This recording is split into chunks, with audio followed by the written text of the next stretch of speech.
Hello everyone, this is doctor Sam और आज का जो हमारा टॉपिक है तो वो है डिसऑर्डर ऑफ स्केलेटन। देखिए, इससे पहले हमने क्या पढ़ा। हमारे जो चैप्टर का नाम था वो था सपोर्ट एंड मोमेंट। फिर सपोर्ट कौन सी चीज़ देते हैं, स्केलेटन देती है। फिर हमने पूरी का पूरा स्केलेटन पढ़ा दिया आपको।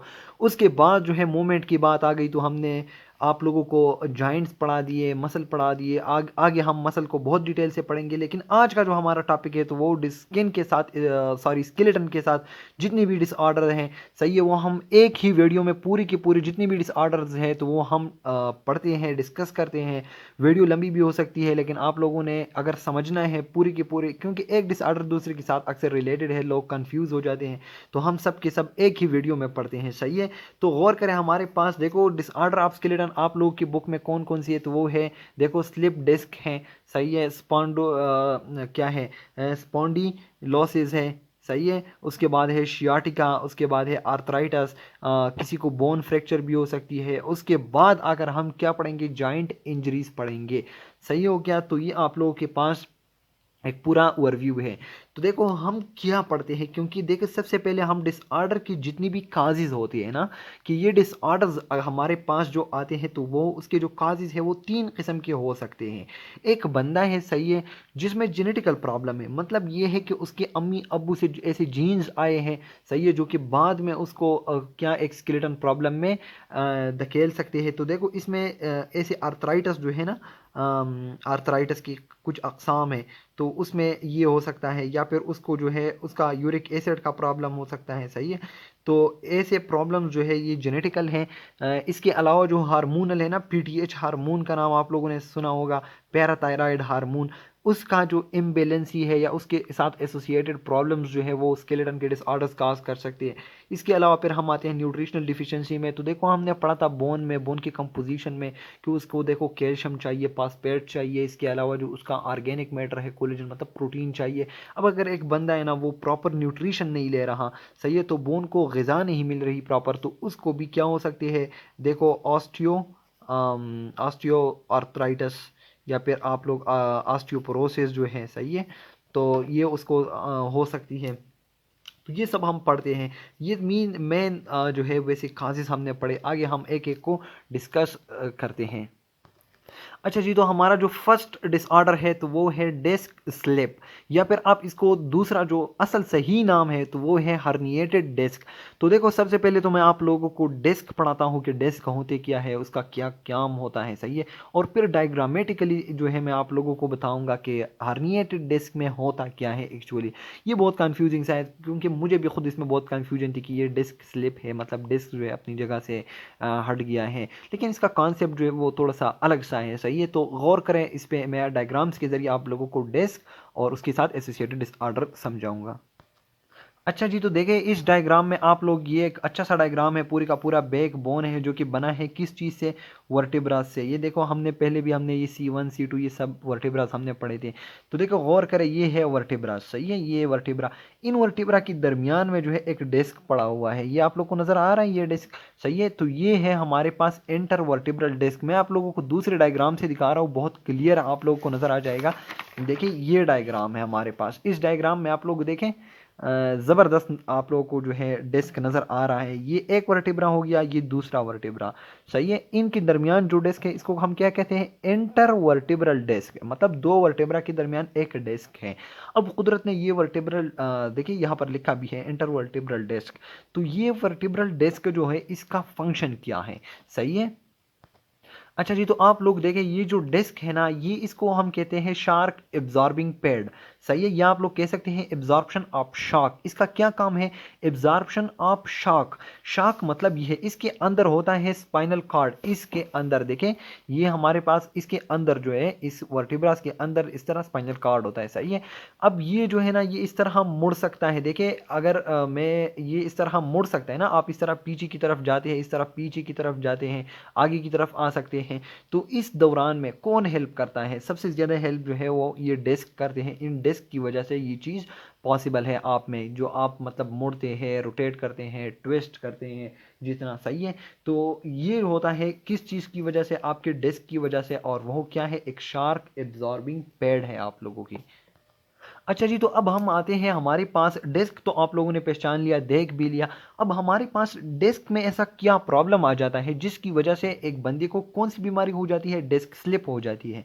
या डेस्क स्लिप की वजह की बजाय, या मतलब आप लोग हर्निएटेड डेस्क भी इसको कह सकते हैं, हर्निएटेड डेस्क या फिर डेस्क स्लिप, ये दोनों नाम है, आप इसको कह सकते हैं।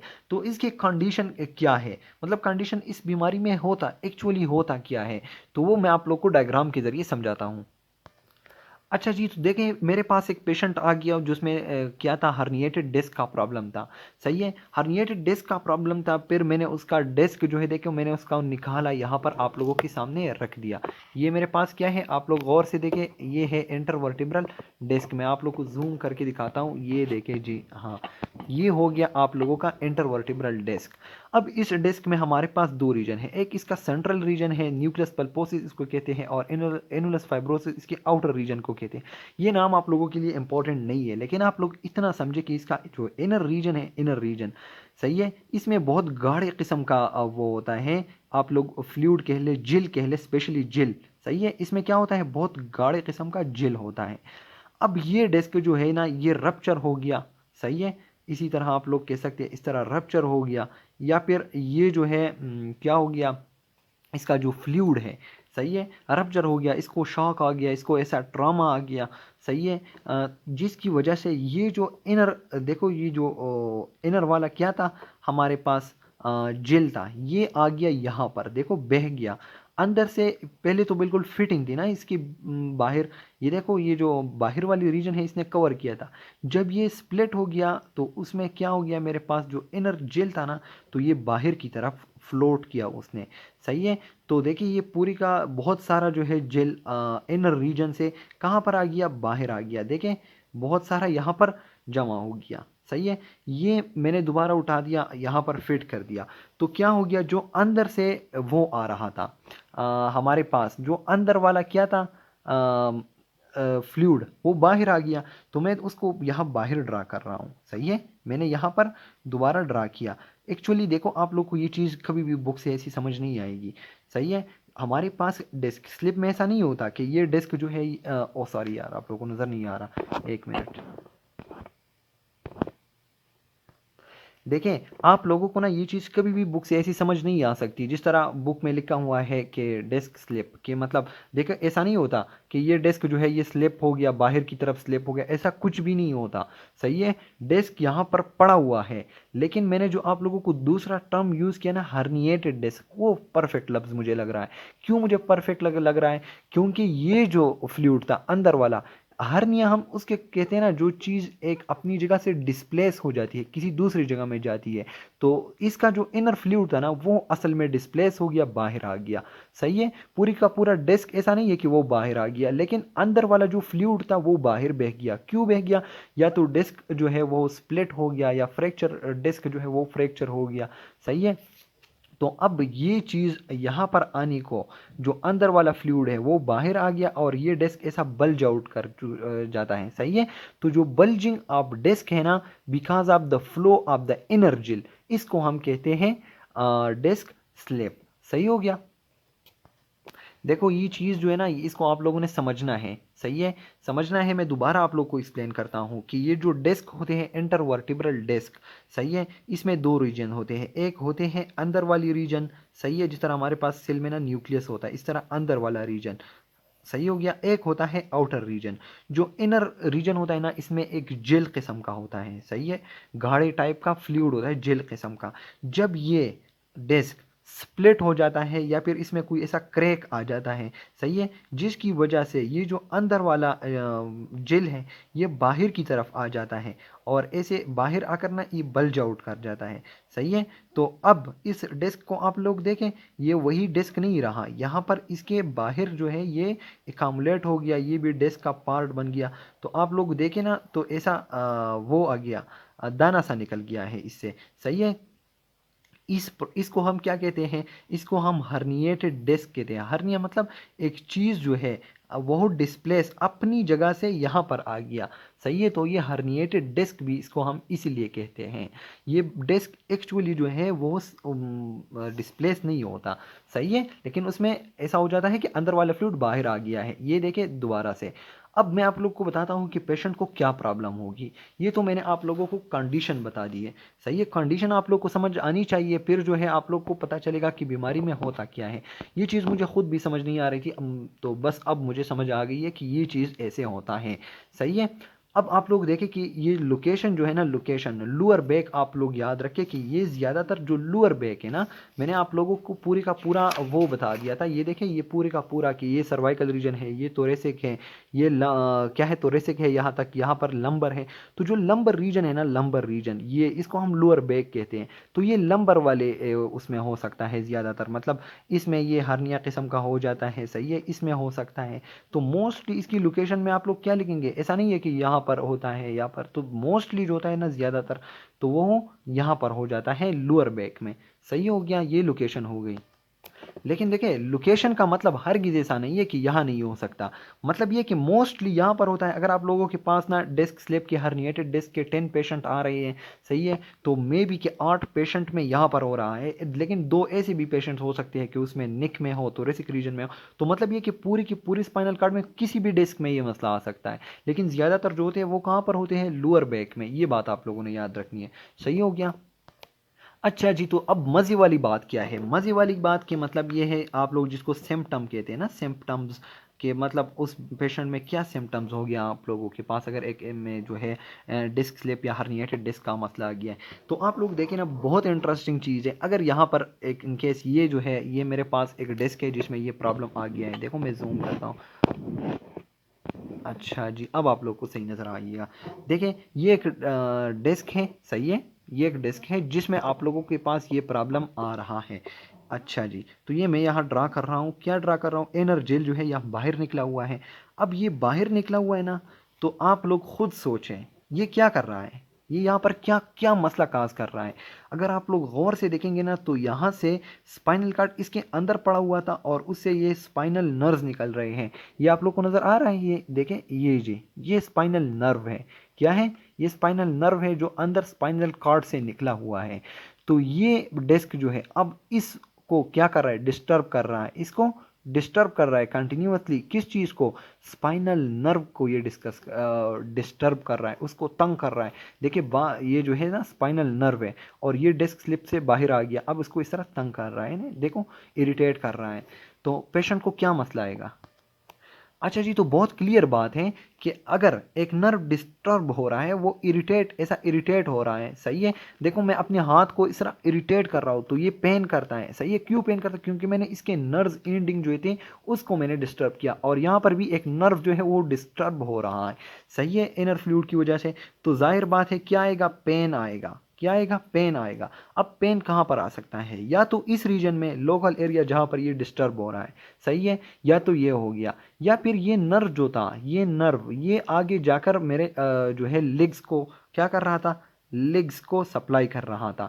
मतलब इसकी जो सप्लाई थी नर्व की, ये आ गई थी लेग्स की जानिब, सही है, लेग्स की तरफ।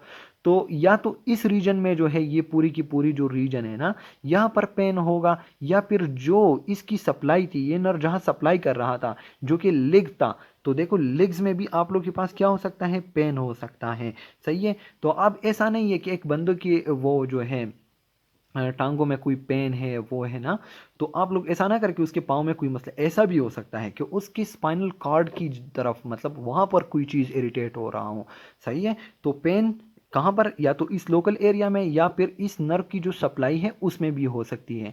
तो ये बहुत इंपॉर्टेंट था। ये आप लोग के पास पेशेंट में क्या था, सिम्पटम था। अच्छा जी, तो हम दोबारा थ्योरी की तरफ आते हैं। तो आप लोगों ने हर्निएटेड डिस्क या डिस्क स्लिप के सिम्टम में क्या लिखना है कि डैमेज डिस्क का जो एरिया है उसमें पेन हो सकता है, पेन तो होगा, सही है। तो पेन कहाँ पर होगा, या डैमेज डिस्क का जो जो रीजन है उसमें हो सकता है, या फिर जो नर्व डिस्टर्ब हो रहा था और उसकी जो एरिया है, जो मैंने आप लोगों को लिख की एग्जांपल दे दी, तो उसमें, तो पेन जो है इसका सिम्टम हो गया, सही है। बहुत ईजी है। आगे हम जो है इसके काजिज पढ़ते हैं। अच्छा जी, तो काजेज़ में आप लोग देखें सबसे पहले जो प्राइमरी काज है वो तो एजिंग है, सही है।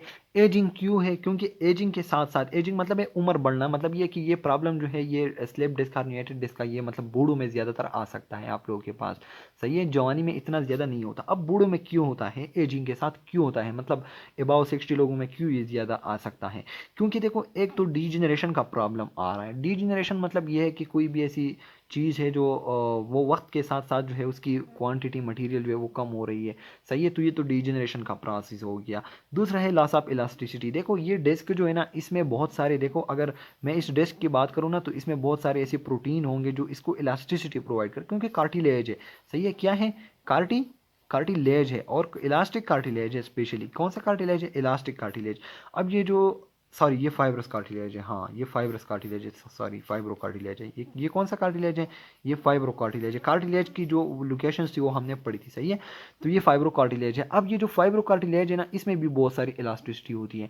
तो टाइम के साथ साथ इसमें ऐसी प्रोटीन्स होती है ना, इसमें ऐसी प्रोटीन जो इसको इलास्टिसिटी प्रोवाइड किया था, अब वो प्रोटीन जो है एजिंग के साथ साथ डीजनरेट हो गए हैं, तो इसमें इलास्टिसिटी भी कम होती है, सही है। जब इलास्टिसिटी कम होती है तो ये टूटना जो है इसका बहुत ईजी हो जाता है, जिसकी वजह से ये जब टूट जाता है तो जो फ्लूइड है वो बाहर आ सकता है यहाँ पर, सही है, जो कि आगे जाकर नर्व को, जो नर्व निकल रहा था उसको डिस्टर्ब कर रहा था कंटिन्यूअसली, सही है।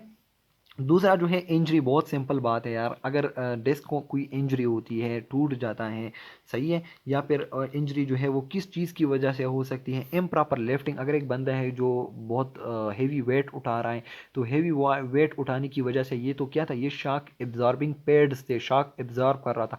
अब शॉक जो है उसका हद, उसने हद ही तोड़ दिया। मतलब ये है कि इसकी जो कैपेबिलिटी उससे ज़्यादा शॉक आ गई, तो जिसकी वजह से ये क्या हो गया, टूट गया। तो ये फ्लूइड जो है बाहर जा सकता है। तीसरा मतलब इम्प्रॉपर लिफ्टिंग हो गया। इस तरह ट्विस्टिंग हो गया, मतलब एक बंदा जो है वो ऐसे मुड़ जाता है, सही है।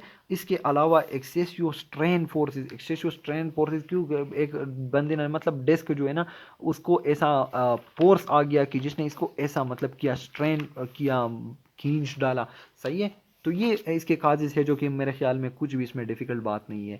बात जितने भी काजेज है, फाइनली जो हमारे पास जो काज आ जाता है, फाइनल जो हमारे पास इसका रिजल्ट निकलता है, वो इस कार्टी डिस्क का, इंटरवर्टिब्रल डिस्क का टूट जाना है, जिसकी वजह से ये बाहर जा रहा था। तो आप लोगों ने एजिंग लिखना है, सही है। एजिंग के साथ साथ डीजनरेशन भी होता है और लॉस ऑफ इलास्टिसिटी। दूसरा आप लोगों के पास क्या है? इंजरी है। इंजरी किस चीज़ की वजह से है? इम्प्रॉपर लिफ्टिंग, या तो कोई ऐसी वेट उठा रहे हैं। लिफ्टिंग क्या होता है?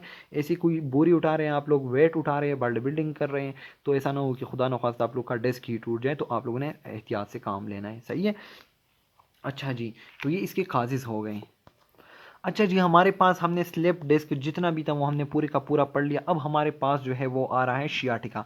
देखो, अगर आप लोग ना स्लिप डिस्क समझ चुके हैं, तो मैं आप लोग को एडवांस में बता रहा हूँ कि आप लोगों ने शियाटिका ऑलरेडी पढ़ा है, सही है। क्योंकि देखो, बहुत सारे ऐसे लोग होते हैं ना जो इन दोनों बीमारियों में डिफ्रेंशिएट नहीं कर पाते, सही है। तो मैं आप लोगों को ऑलरेडी बता रहा हूँ कि आप लोगों ने शियाटिका पढ़ा है। बस सिर्फ मैं आप लोग को गाइडलाइन करूंगा कि स्लिप डिस्क और शियाटिका में फ़र्क क्या है। तो बहुत इजी है। अगर आप लोगों को स्लिप डिस्क समझ आ गया है तो शियाटिका आप लोगों ने पढ़ा है, मैं रिपीट कर रहा हूँ। ये बात आप लोगों ने बोलनी नहीं है। अब कैसे नहीं बोलनी है? शियाटिका क्या है, तो आइए डिस्कस करते हैं। अच्छा जी, तो इस डायग्राम से मैं आप लोगों को पूरी का पूरा शियाटिका पढ़ाऊंगा। बहुत इजी है।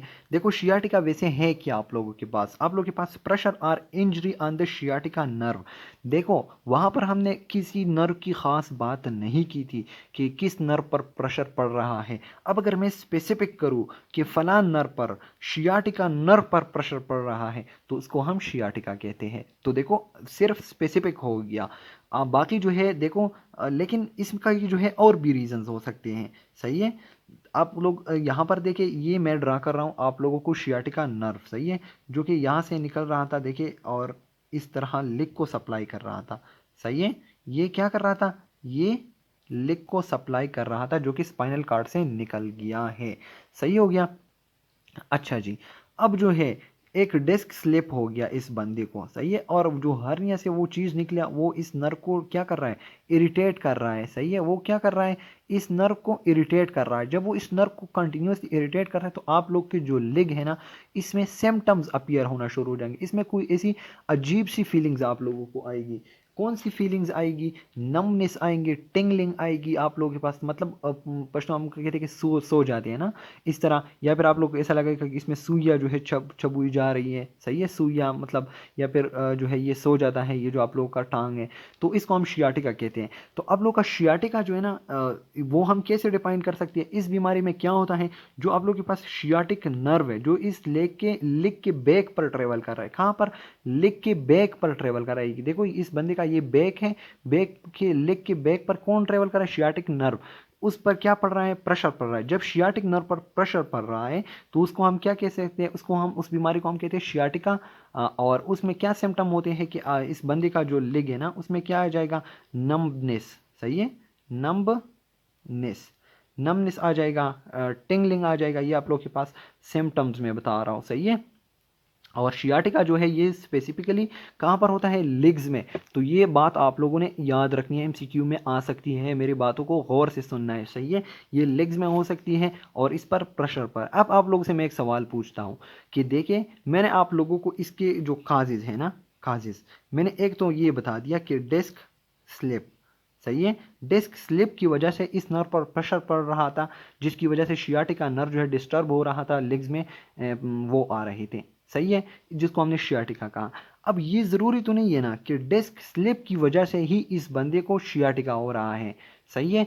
ऐसी और भी बहुत सारे काजेज हैं जिसमें एक बंदे को डिस्क स्लिप नहीं होता लेकिन शियाटिका नर्व पर प्रेशर पड़ता है।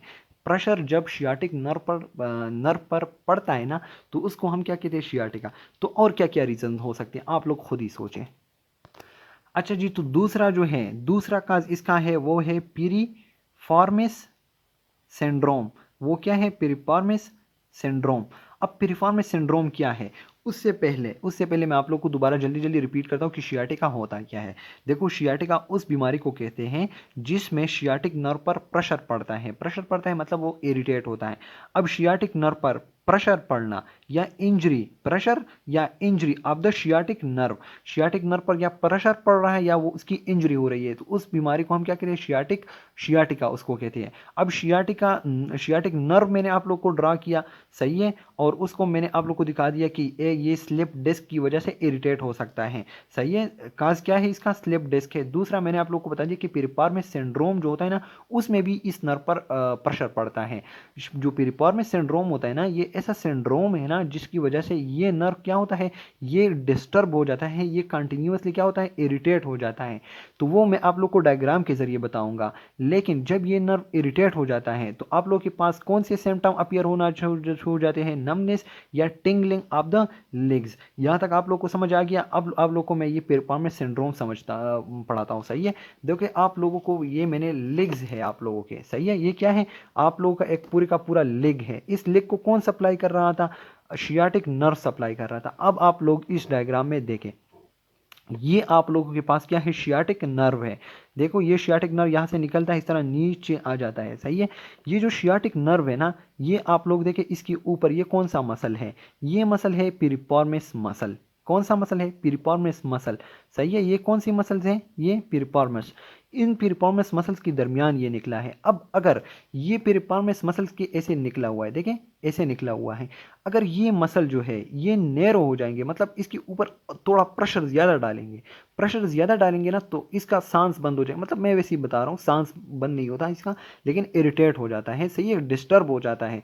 अगर ये मसल जो है पहले ऐसे थे, सही है, अब ऐसे हैं, सही है, इसने जोर लगाया इसके ऊपर तो ये क्या हो गया, ये जो है ये डिस्टर्ब हो गया। तो इसमें क्या हो जाती है, इन मसल के दरमियान नैरोइंग आ जाती है, नैरोइंग मतलब पहले ऐसा था, सही है, ये मसल ऐसे थे इसके ऊपर, फिर नैरो हो गए और भी सख्त हो गए, गहरा तंग हो गया। तो ये जो शियाटिक नर्व है ना आप लोग को नजर आ रहा है, ये शियाटिक नर्व है, इसके ऊपर जब प्रेशर पड़ता है ना बहुत ज्यादा तो इसको हम कहते हैं पिरिफॉर्मिस सिंड्रोम। जब इस पर प्रेशर पड़ गया, डिस्टर्ब हो गया, प्रेशर और injury of the sciatic nerve is called sciatica, तो इस बंदे को क्या हो जाएगा, शियाटिका इसको हो जाएगा। अच्छा जी, तो डायग्रामेटिकली आप लोग सब कुछ पढ़ चुके हैं। अब मैं ज़रा जल्दी जल्दी से आप लोगों को थ्योरी लिखता हूँ। तो इस बीमारी में क्या होता है, शियाटिका में आप लोगों के पास क्या हो जाता है, प्रेशर और injury, injury of sciatic nerve क्या हो जाता है कि शियाटिक नर्व पर प्रेशर या इंजरी पड़ जाता है, जिसकी वजह से उसको क्या हो जाते हैं, सिम्टम अपीयर होना शुरू हो जाते हैं। सिम्टम्स में क्या था, नमनेस आर टिंगलिंग, मतलब सही है, सुइया और इस तरह जो है उसको हो जाती है। सही है। अच्छा जी, सिम्टम भी हो गए, कंडीशन आप लोगों ने समझा, डायग्रामेटिकली सिम्टम्स भी हो गए। अच्छा, उसके बाद जो है क्या हो रहा था उसमें, हाँ, काजिज़। काजिज़ में क्या था, काजिज़ में आप लोगों को डिस्क स्लिप की वजह से जो बाहर जेल बाहर आ रहा था उसकी वजह से नर्व डिस्टर्ब हो गया, सियाटिक नर्व डिस्टर्ब हो गया, या जो है पीरीफॉर्मिस सिंड्रोम। पीरीफॉर्मिस सिंड्रोम क्या है, पीरीफॉर्मिस सिंड्रोम, पीरीफॉर्मिस जो है मसल का नाम है, जो मसल तंग हो रहे थे, पीरीफॉर्मिस मसल जो है वो तंग हो रहे थे और शियाटिका नर्व को क्या कर रहे थे, प्रेस कर रहे थे, प्रेशर डाल रहे थे उस पर, जिसकी वजह से नर्व डिस्टर्ब हो रहा था, प्रेशर पड़ रहा था उस पर, तो उसकी वजह से भी हो सकता है। अच्छा, ये दोनों बहुत इंपॉर्टेंट है। इसके अलावा आप लोग ये भी कह सकते हैं कि जो पेल्विक इंजरीज होती है ना, ये पेल्विक बटक्स वाली रीजन को कहते हैं। अगर बटक वाली रीजन जो है उसमें कोई प्रॉब्लम हो सकता है, इंजरी आती है, तो उसकी वजह से भी शियाटिका नर्व जो है वो कंप्रेस हो जाता है, उस पर प्रेशर पड़ता है, उसकी वजह से भी शियाटिका हो सकती है। और भी बहुत सारी रीज़न, लेकिन ये इंपॉर्टेंट है। सही है, इंशाल्लाह आप लोग को ये चीज़ें बहुत अच्छी तरह समझ आई होगी। अब हम नेक्स्ट पढ़ते हैं। अच्छा जी, आप लोग जल्दी जल्दी एक नज़र देके शियाटिका के वो है काजेज है। सही है, स्लिप डिस्क हो गया, पिरिफॉर्मिस सिंड्रोम हो गया, पेल्विक इंजरी हो गया। इसके अलावा भी और भी फ्रैक्चर या ट्यूमर क्या हो जाता है, ट्यूमर ऐसे सेल्स जो है वो अनकंट्रोलेबल बढ़ जाते हैं ट्यूमर, जिसकी वजह से जो शियाटिका नर्व जाता है ना, तो उस पर प्रेशर पड़ जाता है, क्योंकि ये ट्यूमर जो है सेल्स की आउट ऑफ ग्रोथ हो जाती है। सही है, तो ये भी हो गया। अब हम आते हैं स्पॉन्डिलोसिस।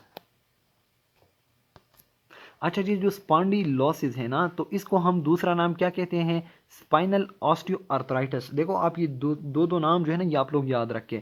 स्पॉन्डिलोसिस को हम क्या कहते हैं, स्पाइनल ऑस्टियोआर्थराइटिस। देखो बहुत इजी है, स्पाइनल निकला हुआ है, स्पाइनल मतलब स्पाइनल जो है स्पाइंस जो है आप लोगों के पास वर्टिब्रा जो है उससे निकला हुआ है। सही है। ऑस्टियो आर्थराइटिस, आर्थराइटिस आप लोग वैसे भी जानते हैं, आइटस मतलब इन्फ्लेमेशन या फिर हाँ इन्फ्लेमेशन। सही है, ऑस्टियो मतलब बोन। सही है, तो बहुत इजी है, इसे भी आप लोग काफ़ी कुछ सीख सकते हैं। लेकिन अच्छा, ये बीमारी है क्या, ये बीमारी जो असल है ये डीजेनरेटिव बीमारी है। अच्छा जी, तो स्पाइनडिलोसिस क्या है, देखो डीजेनरेटिव डिसऑर्डर। क्या है ये, डीजेनरेटिव डिसऑर्डर है। सही है, विच causes loss of normal, normal जो स्ट्रक्चर होता है ना, normal, which cause loss of normal structure.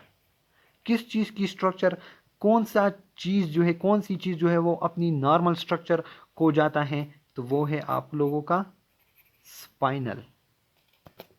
Spinal या फिर आप लोगों के पास जो स्पाइन्स है। सही है, स्पाइनल स्ट्रक्चर्स जो है, स्पाइनल स्ट्रक्चर्स।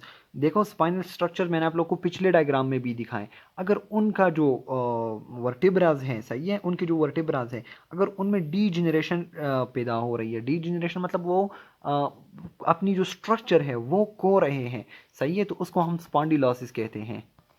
अच्छा जी, देखो मैं आप लोग को इस डायग्राम से ये चीज़ें जो है दोबारा बता रहा हूँ। देखो ये आप लोग के पास वर्टेब्रा है। सही है, ये आप लोग के पास आप लोग का स्पाइन है। ये क्या है, आप लोग का स्पाइन है, इसका एक नॉर्मल स्ट्रक्चर होता है। ये देखिए, ये इसका क्या है, एक नॉर्मल स्ट्रक्चर है। अब इसकी नॉर्मल स्ट्रक्चर के लिए देखो, अगर ये तो बोन से बना हुआ है ना, क्या है ये आप लोग के पास बोन है। अब जो बोन है ना, उसकी भी एक प्रॉपर कंपोजिशन होती है। उसमें क्या होती है, इनऑर्गेनिक, उसमें एक मैटर होता है, एक ऑर्गेनिक होता है। सही है, इनऑर्गेनिक और ऑर्गेनिक, ये दोनों इसकी कंपोजिशन है। इस बोन की एक प्रॉपर कंपोजिशन है। इसको हम स्पाइंस भी कह सकते हैं। क्या कह सकते हैं, स्पाइंस। अब ये स्पाइन, ये इसका नॉर्मल स्ट्रक्चर है। ये नॉर्मल स्ट्रक्चर क्या हो जाता है, ख़राब हो जाता है। क्यों ख़राब हो जाता है, क्योंकि ये भी तो बोन है ना, और इस बोन के अंदर इनऑर्गेनिक और ऑर्गेनिक मैटर होता है। अगर एक बंदा है जो बूढ़ा हो रहा है, सही है, उसमें कंटिन्यूसली जो है प्रोटीन, अगर एक हम बूढ़े हो रहे हैं ना, हम ओल्ड हो रहे हैं, तो ओल्ड होने की वजह से हम क्यों कमज़ोर होते हैं, क्योंकि हमारी बॉडी में ऐसी प्रोटीन होती है ना, प्रोटीन्स। सही है, जो कंटिन्यूसली क्या होती है, डिप्लीशन उसकी शुरू हो जाती है, सही है। और ऐसी कुछ टॉक्सिक चीज़ें हैं जो एकामुलेट होना शुरू हो जाती हैं, सही है, जिसकी वजह से हम कंटिन्यूसली हमें एजिंग आती है, बूढ़े हो रहे हैं हम। तो उसकी वजह से ये बोन क्या हो जाता है, ये बोन थोड़ा थोड़ा वीक हो जाता है, डीजेनरेशन की वजह से ये बोन वीक हो जाता है, जिसकी वजह से ये नॉर्मल स्ट्रक्चर, ऐसा मजबूत स्ट्रक्चर, ये आहिस्ता आहिस्ता ख़राब होना शुरू हो जाता है, सही है। तो जिन लोगों की न्यूट्रिशनल बीमारियां हो, मतलब वो सही खुराक नहीं ले रहे हो, हड्डी जो है उसको मजबूत अच्छी तरह खुराक नहीं मिल रही, तो उसमें क्या हो जाती है, डीजेनरेशन, क्या हो जाती है, डीजेनरेशन। एक तो हम कहते हैं जीनरेशन होता है ना, बनाना, डीजेनरेशन उसके अपोजिट है, खराब होना, सही है। तो ये क्या हो जाता है, डीजेनरेशन इसकी हो जाती है, क्यों, तो उसके हम काजिज पढ़ते हैं। देखिए जब काजिज़ की बात आती है ना, तो सबसे पहले तो मैं आप लोग को वही लिखूंगा जो अभी लिखा कि एजिंग, सही है, बुढ़ापा, सही है। दूसरा जो आप लोग के पास है तो न्यूट्रिशनल, कोई ऐसी वजह है जिसकी वजह से उसको हड्डी को सही खुराक नहीं मिल रहा हो, तो बहुत इजी बात है, स्पॉन्डिलोसिस या स्पाइनल ऑस्टियोआर्थराइटिस, जिसमें क्या हो जाता है, आप लोगों का जो स्पाइन है ये वीक हो जाता है, कमज़ोर हो जाता है। क्यों कमज़ोर हो जाता है, क्योंकि स्पॉन्डिलोसिस में इसकी डीजनरेशन मतलब इसका जो नॉर्मल स्ट्रक्चर और फंक्शन है, तो वो ये मतलब ख़राब हो जाता है। क्यों ख़राब हो जाता है, क्योंकि वक्त के साथ साथ, ओल्ड होने के साथ साथ, देखो बूढ़े लोगों को बहुत सारी कमर की जो है प्रॉब्लम्स हो जाती हैं, सही है। तो उसका जो ऑर्गेनिक और इनऑर्गेनिक मैटर है तो वो प्रॉपर उस तरह नहीं रहता, सही है। अच्छा, अब जो है लोकेशंस हैं कि मतलब लोकेशन देखें, ये आप लोग के पास मैंने आप लोग को बता दिया, लोकेशन मतलब ये कि ये क्या है, सर्वाइकल है, थोरेसिक है, लंबर है, सही है। तो कौन सी रीजन ऐसी है जो बहुत ज़्यादा इफ़ेक्ट होती है, तो देखो लोकेशन में आप लोग कोई भी रीजन जो है, सर्वाइकल में भी हो सकती है, थोरेसिक में भी हो सकती है, लंबर में भी हो सकती है, तो इन तमाम रीजन्स में जो है स्पाइंडिलोसिस जो है, जो वर्टिब्रल स्पाइंस है उसकी जो डीजेनरेशन है वो हो सकती है, सही है। तो बहुत इजी बात है, जो कॉन्सेप्चुअल चीज़ें थी वो हम ऑलरेडी पढ़ चुके हैं। अच्छा जी, तो दोबारा से मैं आप लोगों को जल्दी जल्दी बता रहा हूँ कि स्पॉन्डिलोसिस क्या है, स्पाइनल ऑस्टियोआर्थराइटिस, सही है। कंडीशन क्या है इसकी, कि ये क्या है, डीजेनरेटिव डिसऑर्डर है, सही है, in which we loss the normal structure of spinal या स्पाइंस, स्पाइनल स्ट्रक्चर्स जो है या उसका जो फंक्शन है, आर फंक्शन, वो भी ख़राब हो जाता है, क्योंकि अगर स्ट्रक्चर ख़राब हो जाता है तो उसके साथ इसका जो प्रोटेक्टिव फंक्शन है वो भी साथ साथ में आहिस्ता आहिस्ता ख़राब हो जाता है, सही है। तो ये हो गया आप लोग के पास स्पॉन्डिलोसिस। अब इसका काज क्या है, तो अगर काज का पूछा जाए तो सबसे अहम जो है, सबसे ऊपर वो क्या है, वो है एजिंग। अगर एक बंदा बूढ़ा हो रहा है तो ये बीमारी जो है, हड्डियों की ज़्यादातर बीमारियां जो है वो बूढ़े लोगों में बहुत एसोसिएटेड होती है। और ये तो स्पेशल कमर के प्रॉब्लम है ना, जो कमर दर्द होता है बूढ़े लोगों में, तो उनमें कमर के प्रॉब्लम्स बहुत ज़्यादा हो जाते हैं, सही है। अब इसके जो लोकेशन है, मतलब कौन कौन सी रीजन में हो सकता है स्पाइंस में, तो वो सर्वाइकल हो गया, सही है, जो कि नेक रीजन है, सही है, नेक रीजन, ये सर्वाइकल नेक रीजन है। थोरेसिक है जो कि बिल्कुल आप लोग का बैक है, लंबर, थोरेसिक सॉरी, जो T1 to T12 lumbar thoracic है। उसके बाद L1 to L5 जो लंबर है, सही है, जिसको हम बैक रीजन भी कहते हैं। तो ये सारी जो है क्या है, लोकेशन है इसके। अच्छा जी, हमारे पास नेक्स्ट जो डिसऑर्डर है तो वो है आर्थराइटस, सही है। आर्थराइटस जो है बहुत इजी है, देखें आप लोग, लेकिन इसके जो अकसाम है वो क्वाइट कंफ्यूजिंग है, लेकिन आर्थराइटस बताते खुद आप लोग की बुक में बहुत शार्ट दिया हुआ है जो कि बहुत इजी है, सही है। तो आर्थ, देखें आर्थ क्या, आर्थ आर्टिकुलेशंस जो हमने पढ़ी थी, सही है, आर्टिकुलेशंस या फिर जॉइंट्स, जॉइंट्स को हम दूसरा नाम क्या कह सकते हैं, बताया था आप लोगों को मैंने जॉइंट्स में। अगर आप लोगों ने नहीं देखा तो प्लेलिस्ट में जाकर दोबारा ज़रूर देखें। आर्थ क्या, आर्टिकुलेशंस जॉइंट्स को कहते हैं, सही है, आप लोग को आएगा, सही है, कि पेरेंजाइटस, टॉन्सिलाइटस, बहुत सारे आइटस आइटस, सही है। आर्थराइटस, आर्थराइटस का मतलब ये हो गया कि जॉइंट की इन्फ्लेमेशन, आइटस का मतलब क्या है, इन्फ्लेमेशन, सही है। तो उसमें जब सूजन आ जाती है जॉइंट्स में, सही है, तो उसको हम क्या कहते हैं, arthritis, inflammation of the joint is called arthritis, सही हो गया। अब जो आर्थराइटस है इसका लोकेशन मतलब कौन से जॉइंट्स जो है वो ख़तरे में है, कौन से जॉइंट्स बहुत ज़्यादा रिस्क पर हैं, सही है। तो देखो सबसे पहले बात आप लोगों ने जो याद रखनी है, तो ये किसी भी जॉइंट में हो सकती है, सही है, क्योंकि इसके बहुत सारे अकसाम है, आप लोग आगे देखेंगे कि कोई भी जॉइंट इससे बच नहीं सकता, किसी भी जॉइंट में ये हो सकता है, सही है, जिसकी वजह से बहुत ज़्यादा दर्द होता है इंसान को, और चलने फिरने में भी बहुत ज़्यादा मसला होता है उसको, सही है। लेकिन जो असल बात है तो वो क्या है कि वेट बियरिंग जाइंट्स जो है ना वो बहुत ज़्यादा खतरे में है। वेट बियरिंग जाइंट्स का मतलब ये ना जिन जाइंट्स पर ज़्यादा प्रेशर पड़ रहा है, जैसे आप लोगों का ये वाला जाइंट हो गया, देखिए ये वाला, सही है, पाँव वाला, जो इसको हम क्या कहते हैं, इसको हम नी जाइंट कहते हैं। क्या हम कहते हैं? नी जाइंट। इस जॉइंट के प्रॉब्लम जो है बहुत कॉमन है बहुत सारे लोगों में। ओल्ड एज में तो नी जॉइंट्स प्रॉब्लम बहुत ज़्यादा लोग को होता है, और स्पेशली उन लोगों को जो ओबेस होते हैं। क्या होते हैं? ओबेस होते हैं, मतलब उनका वेट अगर ज़्यादा है तो वो अपना वेट बूढ़ा होने से पहले कम करें, सही है। क्योंकि इन जॉइंट्स पर जब ये कंटिन्यूस प्रेशर पड़ता है तो इनमें बहुत दर्द सा आ जाता है, सही है। उस दर्द की वजह से जो है, असल में दर्द क्या है, दर्द है क्या, दर्द क्या है? अगर एक नर्व गुजर रहा है, सही है, और उस नर्व पर प्रेशर पड़ रहा है, तो इस जॉइंट में जो नर्व्स होते हैं ना, तो अगर ओबेस है एक बंदा तो उसमें बहुत ज़्यादा प्रेशर पड़ता है उस जॉइंट पर, जो कि जवानी में उसको इतना एहसास नहीं होता, लेकिन जब बूढ़ा हो जाता है तो जॉइंट्स कमज़ोर हो जाते हैं। और भी बहुत सारे, मैंने आप लोग बता दिया, प्रोटीन की डिप्लीशन हो जाती है, इलास्टिसिटी ख़त्म हो जाती है, जिसकी वजह से क्या हो जाती है, नर्व पर प्रेशर पड़ता है, और नर्व पर प्रेशर पड़ना पेन हो गया, सही है। तो वेट बियरिंग जॉइंट्स जो है वो बहुत ज़्यादा खतरे में होता है कि उनमें क्या हो जाए, आर्थराइटिस हो जाए, उनमें इन्फ्लेमेशन आ जाए, सही है। अच्छा जी। और एक और भी बहुत मज़े की बात आप लोग देखें कि जो लीडिंग, ये क्या है, ये लीडिंग काज है। लीडिंग मतलब मेन काज है, सही है। ये मेन काज है किस चीज़ का? Disability, disability in old people, सही है। ओल्ड जो लोग हैं ना, ये उनमें क्या हो जाता है, बहुत ज़्यादा कॉमन है, तो उनमें disability to move, disability of joints, तो ये लीडिंग काज है ओल्ड पर्सनस में। अब हम इसके पढ़ते हैं काजेज़। अच्छा जी, तो काजेज़ में हमारे पास ये मैंने लिखे हैं काजेज़, ये हैं सिम्टम्स।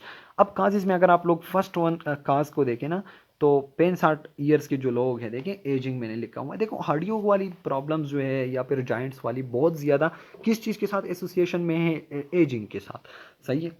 अच्छा जी, तो एजिंग के साथ आप लोग देखें ना, तो 60 साल में तो एक बंदा रिटायर हो जाता है ना, अब ये 65 साल है, तो 65 साल मतलब काफ़ी बूढ़ा आदमी, सही है। और आजकल हमारी जो डाइट चल रहे हैं, खुराक चल रहे हैं, तो हम तो वक्त से पहले ही बूढ़े हो जाते हैं, सही है। 65 साल तो फिर भी बहुत ज़्यादा उम्र है, तो 65 साल का एक बंदा है ना, तो उसको जो है आर्थराइटिस बहुत इजीली हो सकता है, सही है। अच्छा, इसके अलावा जो है ब्रोकन बोन, ये तो कॉमन बात हो गई, सही है। अगर बोन ब्रेक हो जाता है तो उसमें आर्थराइटिस के चांसेस बहुत ज़्यादा हो सकते हैं, सही है। अच्छा, इसके अलावा जो है ये देखिए इन्फेक्शन हो गया, ऑटो इम्यून डिजीज़ हो गया, सही है। तो इस ये जो है ना ऑटो इम्यून डिजीज़, इसको रियोमेटॉइड आर्थराइटिस, और ये फिर जॉइंट्स के उसमें हम पढ़ेंगे, सॉरी आर्थराइटिस। जब हम आर्थराइटिस के अक़साम पढ़ेंगे ना, तो उसमें हम ये पढ़ेंगे कि ऑटो इम्यून डिजीज़ जो है उससे कौन सा वो हो जाता है, इन्फेक्शन की वजह से, मतलब हड्डियों पर भी तो कोई बैक्टीरिया या फिर कोई भी बैक्टीरिया जो है वो अटैक कर सकती है, सही है। तो वो इन्फेक्शियस टाइप का आर्थराइटिस हो गया। ऑटो इम्यून सिस्टम का मतलब ये है कि आप लोगों का जो बॉडी डिफेंस मैकेनिज्म है ना, वो पागल हो जाता है, वो पागल हो जाता है। ऑटो इम्यून वैसे होता क्या है, देखो ऑटो इम्यून का मतलब ये है ना, देखो आप लोग का एक पुलिस है, सही है, जो क्या कर रहा है, आप लोगों के मोहल्ले की हिफाजत के लिए है, लेकिन वो क्या करता है, वो मोहल्ले के लोगों को मार रहा है, मतलब पहचानता नहीं है, सही है, कि ये मेरा अपना है या पराया है। उसके साथ गन है, सही है। और वो जो है उसमें ये एबिलिटी, इस पुलिस में जो है ये एबिलिटी ख़त्म हो गई है कि यार ये बंदा मेरा अपना है और ये बंदा जो है मैं पराया है, चोर है, तो ये चोर और उसको घर वाले को ये नहीं पहचान रहा, सही है। तो ये जो है ऑटो इम्यून डिजीज़ है।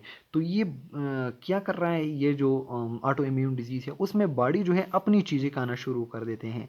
तो ऐसी ऑटो इम्यून डिजीज़ भी है जहाँ पर जॉइंट्स पर हमला हो रहा है, सही है। वो ये नहीं पहचान रहा यार अपना इम्यून सिस्टम के ये मेरा जॉइंट है, तो ऐसा कुछ कंडीशंस आ जाती है, सही है। तो उसकी वजह से भी हो सकता है। देखो आर्थराइटिस के बहुत सारे टाइप्स हैं, आप लोगों को शायद पढ़े भी हो, सही है। कौन कौन से टाइप्स हैं आप लोग के पास? देखो गाउटी आर्थराइटिस है, गाउटी आर्थराइटिस, जिसमें ना गाउट मतलब उसमें यूरिक एसिड जो है, यूरिक एसिड आप लोग के पास उसके जॉइंट्स में, आप लोग के जॉइंट्स में एकमुलेट होना शुरू हो जाते हैं, सही है। इसके अलावा जो है ऑस्टियोआर्थराइटिस भी हो गया। इसके अलावा रियूमेटॉइड आर्थराइटिस, सही है, रियूमेटॉइड आर्थराइटिस।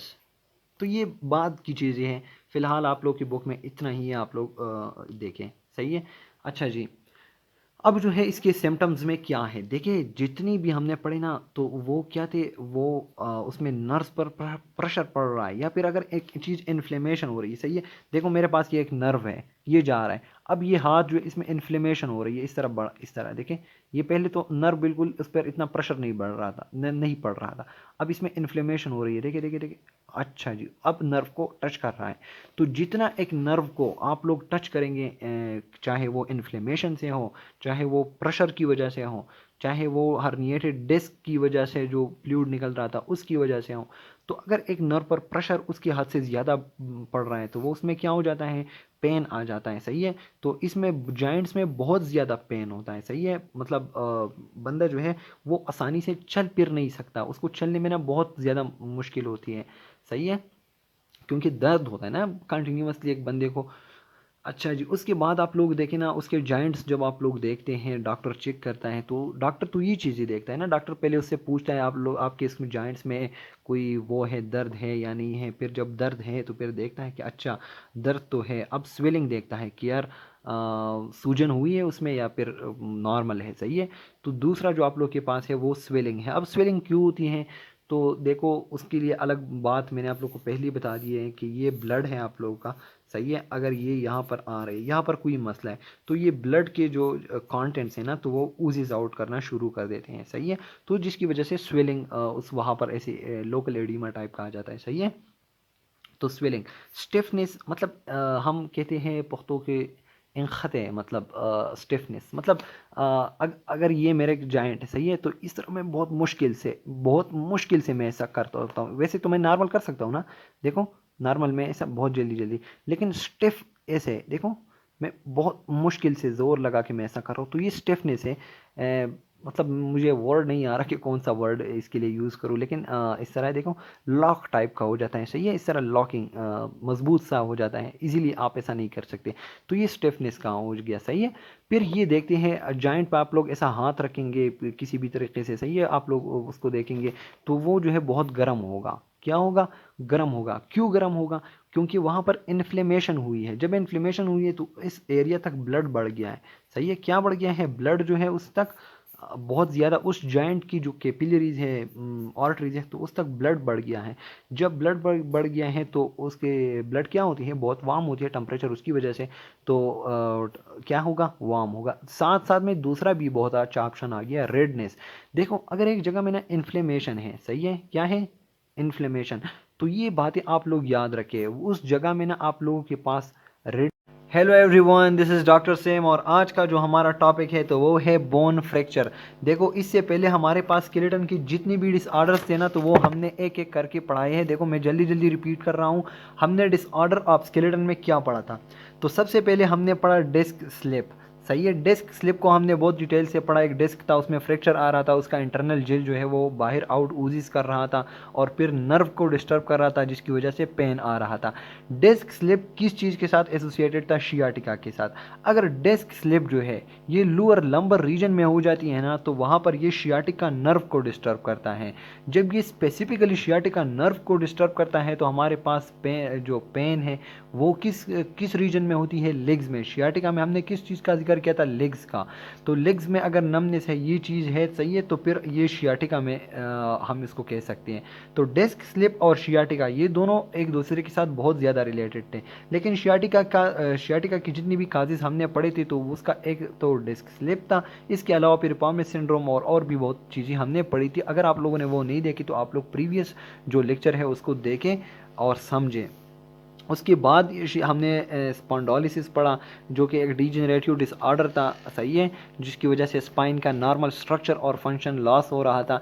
आर्थराइटिस के ऊपर भी बहुत हमने डिटेल से पढ़ा कि ये जो इन्फ्लेमेशन ऑफ जॉइंट्स होती है और उसके काजेज़। आज का जो हमारा टॉपिक है तो वो है बोन फ्रैक्चर। सही है। तो बहुत गौर से आप लोगों ने इस टॉपिक को समझना है। सही है। अच्छा जी, तो बोन फ्रैक्चर जो है ये कब होता है, कैसे होता है, इसकी कितनी अक़साम है, तो वो हम एक एक करके पढ़ते हैं। सही है। देखो बोन फ्रैक्चर को आप लोग जो सिंपल इंग्लिश उसमें आप लोग कह सकते हैं कि ब्रोकन बोन। अगर एक बोन जो है वो ब्रेक कर जाता है, टूट जाता है, सही है, हड्डी टूटना। अब ये हड्डी जो टूटती है तो क्यों टूटती है, सही है। तो देखो हड्डी का भी एक ख़ास फोर्स है जिसके साथ वो मुकाबला कर सकता है, सही है। देखो अगर ये एक हड्डी है मेरे पास, सही है, तो इसका एक ख़ास फोर्स है जो ये रेजिस्ट कर सकता है। अगर ये फोर्स उस हद से बढ़ जाएगा तो ये हड्डी टूट जाएगी। देखो इस पर मैं फोर्स लगा रहा हूँ, ये रेजिस्ट कर सकता है, इसमें एक हद तक फ्लेक्सिबिलिटी भी है, लेकिन अगर मैं हद से बढ़ जाऊंगा ना तो ये टूट जाएगा, सही है। तो इसी तरह हमारे पास अगर force exerted is greater than the bone strength, हड्डी की जितनी स्ट्रेंथ है अगर उससे ये फोर्स एक्सर्टेड जो है वह बढ़ जाए, फोर्स एक्सर्टेड बढ़ जाए तो हड्डी क्या हो जाएगी, टूट जाएगी, सही है। तो हमारे पास अगर ऐसी कंडीशन हो जिसमें the force exerted on the bone is greater than the bone than the strength of the bone itself, तो उस केस में हमारे पास रिजल्ट जो आएगा वो आएगा break down of the bone. तो ये बहुत इंपॉर्टेंट बात है। अच्छा जी, अब एक बंदी की हड्डी टूट गई है या फिर किसी ट्रामा की वजह से, एक्सीडेंट की वजह से, या फिर कोई और भी रीज़न हो सकती है, सही है। तो ये जो हड्डी टूट गई है ना, तो ये इसके फ्रैक्चर के कितने अक़साम हैं, सही है। तो फ्रैक्चर के अक़साम जो है ये क्वाइट लोग इसमें कंफ्यूज हो जाते हैं, लेकिन आज इंशाल्लाह आप लोग का ये कन्फ्यूजन दूर हो जाएगा। कैसे कि दूर हो जाएगा, देखिए ये एक तो है सिंपल फ्रैक्चर, सही है। सिंपल फ्रैक्चर का दूसरा नाम क्या है, क्लोज्ड फ्रैक्चर। देखो सिंपल फ्रैक्चर का दूसरा नाम क्या है, क्लोज्ड फ्रैक्चर। तो ये बात आप लोग याद रखें। अगर आप लोगों से कोई पूछे कि सिंपल और क्लोज फ्रैक्चर में क्या फ़र्क है, तो यार दोनों एक चीज़ है, सही है। अब आप लोग को समझ आएगा कि ये सिंपल फ्रैक्चर को हम क्लोज फ्रैक्चर क्यों कहते हैं, तो ये मैं आप लोग को अभी बताऊंगा, सही है। दूसरी बात आप लोग देखें, हमारे पास जो दूसरा किस्म है वो है कंपाउंड फ्रैक्चर। फर्स्ट वन क्या था, सिंपल फ्रैक्चर, दूसरा क्या है, कंपाउंड फ्रैक्चर। और कंपाउंड फ्रैक्चर को हम जो है ओपन फ्रैक्चर भी कह सकते हैं। तो ये चीज़ आप लोग समझें कि सिंपल को हम क्लोज्ड भी कह सकते हैं और हमारे पास जो दूसरा किस्म है कंपाउंड फ्रैक्चर उसको हम ओपन फ्रैक्चर भी कह सकते हैं। तो हमारे पास बोन फ्रैक्चर के कितने अक़साम हैं, 2 अक़साम है, सही है। अच्छा जी, अब जो सिंपल फ्रैक्चर है उसमें क्या होता है, या फिर क्लोज्ड फ्रैक्चर, सही है, वो जो है वो क्या है, उसमें स्किन जो है वो इंटैक्ट रहती है, सही है। स्किन क्या है हमारे पास, वो इंटैक्ट रहती है। और जो दूसरा है हमारे पास कंपाउंड फ्रैक्चर या फिर ओपन फ्रैक्चर, उसमें स्किन जो है वो ओपन हो जाती है, खुल जाती है, पेनिट्रेट हो जाती है, कट जाती है, सही है। तो उसको हम क्या कहते हैं, कंपाउंड फ्रैक्चर, जो कि मतलब स्किन को सिंपल नहीं है, इतना सिंपल नहीं है। जब हड्डी टूट गई तो हड्डी ने साथ साथ में उसको भी पाड़ दिया, स्किन को भी पाड़ दिया, तो ये है कंपाउंड फ्रैक्चर या फिर ओपन फ्रैक्चर। ओपन मतलब स्किन ओपन हो गई, सही है। सिंपल फ्रैक्चर में क्या हो जाता है, हड्डी टूट जाती है लेकिन स्किन ओपन नहीं रहती, स्किन वैसी की वैसी। अब मैं एग्जाम्पल भी आप लोग को दूंगा। तो कंपाउंड फ्रैक्चर में स्किन पेनिट्रेशन होती है। अब देखिए एग्जाम्पल या फिर डायग्रामेटिकली मैं आपको समझाता हूँ। अच्छा जी, सपोज करें ये मेरे पास एक क्या है, हड्डी है, सही है।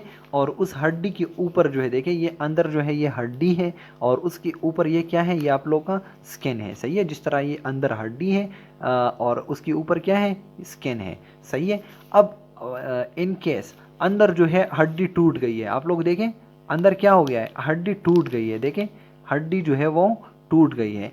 लेकिन हड्डी जब टूट गई है ना तो अंदर टूट गई है, बाकी जो है उसने स्किन को पेनिट्रेट नहीं किया, स्किन वैसी ही वैसी बिल्कुल बराबर है, सही है। तो ये एक सिंपल फ्रैक्चर है। देखो अंदर वैसी भी वो है, बराबर है, लेकिन अंदर क्या है, हड्डी जो है वो टूट गई है। आप लोग यहाँ पर देखें, आप देख सकते हैं, देखें, अच्छा जी, यहाँ पर हड्डी टूट गई है लेकिन स्किन क्या है, स्किन बिल्कुल इंटैक्ट है, देखो स्किन इंटैक्ट है, सही है। तो ये क्लोज फ्रैक्चर है। क्लोज फ्रैक्चर क्यों है, क्योंकि स्किन जो है वो क्लोज है, स्किन ओपन नहीं हुई, स्किन पेनिट्रेट नहीं हुई, या फिर हम इसको सिंपल फ्रैक्चर भी कह सकते हैं।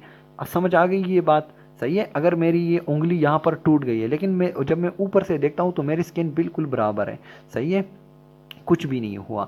अब दूसरा जो है वो है कंपाउंड फ्रैक्चर, सही है, या फिर ओपन फ्रैक्चर। तो इसमें क्या हो जाता है, देखो जब ये हड्डी टूटती है ना, सही है। तो ऐसे हड्डी आप लोग को बाहर इस तरह नज़र आएगी, स्किन जो है वो भी पेनिट्रेट हो गई है, हड्डी देखो हड्डी जो है वो भी बाहर इस तरह आप लोगों को हड्डी जो है वो बाहर नज़र आएगी ऐसे, देखें हड्डी नज़र आ रही है, स्किन जो है वो पूरी की पूरी पेनिट्रेट हो गई है ऐसे। तो ये हो गया आप लोगों का कंपाउंड फ्रैक्चर। तो होपफुली आप लोग को ये छोटा सा चीज़ समझ आ गया होगा। अच्छा जी, अब आप ऐसा हुआ कि आप लोगों की हड्डी टूट गई खुदा ना ख्वास्ता एक बंदी की, सही है। तो हमारे पास जो है अब हम क्या करेंगे यार, अगर उसको कंपाउंड फ्रैक्चर हुआ है या फिर उसको सिंपल फ्रैक्चर हुआ है, सही है, तो हम क्या करेंगे, हमारा क्या प्रोटोकॉल होगा। तो हम स्टार्ट करते हैं रिपेयर ऑफ फ्रैक्चर बोन या इसकी ट्रीटमेंट जो है, सही है। तो जब रिपेयरिंग की स्टार्ट हो जाएगी तो उसमें बहुत सारे स्टेप्स इन्वॉल्व है, सही है, लेकिन जो हमारे पास फर्स्ट स्टेप है उसको हम डिस्कस करते हैं, सही है। डिस्कस हम करेंगे तो फर्स्ट स्टेप क्या है, वो है रिडक्शन। हम क्या करेंगे, हम ब्रोकन बोन की रिडक्शन करेंगे। रिडक्शन क्या चीज़ है, वो है realignment of the broken bone. देखिए अगर हड्डी टूट गई है, सही है, और ऐसे देखो पहले ये हड्डी ऐसी थी, बिल्कुल स्ट्रेट हड्डी थी, सही है, फिर वो ऐसी हो गई है, इसने देखो ऐसे कुछ ना कुछ उसमें डिविएशन आ गई है, बिल्कुल बराबर हड्डी जो थी ऐसी थी, अब ऐसी हो गई है, हड्डी टूट गई है। तो हम क्या करेंगे, रीअलाइनमेंट करेंगे। रीअलाइनमेंट मतलब ये है कि अगर हड्डी ऐसे टूट गई है तो हम एक लाइन में लाएंगे इसको, देखो हाँ जी बिल्कुल एक लाइन हो गया, टूटा हुआ था ऐसा था, अब बिल्कुल ऐसा हो गया, सही है। तो फर्स्ट बात क्या है, रीअलाइनमेंट, ताकि हम उसको दोबारा उस लाइन में ला सके। तो इस प्रोसेस को रिडक्शन कहते हैं। अब जब हम रीअलाइनमेंट करते हैं तो हम दोबारा हम देखते हैं कि आया ये जो फ्रैक्चर बोन था वह क्लोज्ड फ्रैक्चर था या फिर ओपन फ्रैक्चर था, सही है। तो उस हिसाब से हम रिडक्शन करेंगे। अच्छा जी, तो आप लोग देखिए रिडक्शन की हमारे पास फिर दो किस अकसाम है, कौन कौन सी, एक क्लोज रिडक्शन है, एक ओपन रिडक्शन है, सही है। क्लोज रिडक्शन को हम क्या कह सकते हैं, हम इसको एक्सटर्नल रिडक्शन भी कहते हैं, सही है।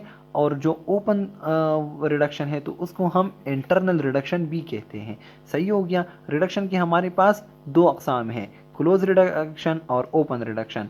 क्लोज रिडक्शन का दूसरा नाम एक्सटर्नल रिडक्शन है और ओपन रिडक्शन का दूसरा नाम क्या है, इंटरनल रिडक्शन है, सही है। तो हम देखते हैं, अब यहाँ पर मैंने आप लोगों को एक्सटर्नल रिडक्शन लिखा हुआ है और यहाँ पर इंटरनल रिडक्शन लिखा हुआ है।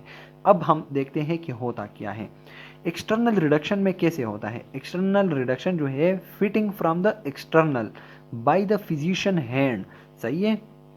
अब आप लोग गौर से देखें, अगर एक फिजिशियन है, सही है, और वो बाहर से अगर मेरी ये उंगली टूट गई है तो वो बाहर से फिजिशियन जो है वो अपने हाथों से अंदर कुछ भी नहीं करता, मतलब अंदर नहीं जाता हड्डी तक, लेकिन बाहर से देखो, बाहर से वो क्या करता है, इसको रीअलाइनमेंट करता है, दोबारा उस स्टेट में ले आता है बाहर से, सही हो गया। ये आप लोगों के पास एक्सटर्नल रिडक्शन है, सही है।